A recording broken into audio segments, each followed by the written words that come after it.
ప్రతి ఒక్కరూ స్వచ్ఛందంగా పోలీసు వారికి సహకరించి షాపులు క్లోజ్ చేయాలి.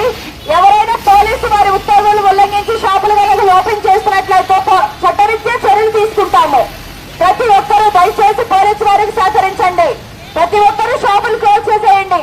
ఇద్దరు అంతకంటే ఎక్కువ మంది గుమిగూడి ఉండరాదు. ఎవరైనా లా అండ్ ఆర్డర్ సమస్యలు సృష్టిస్తే మాత్రం చట్టరీత్యా చర్యలు తీసుకుంటాము.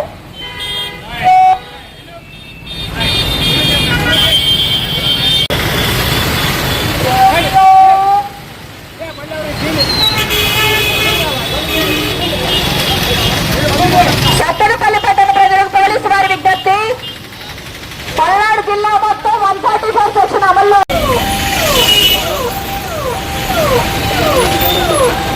పల్నాడు జిల్లా వ్యాప్తంగా 144 సెక్షన్ అమల్లో ఉంది.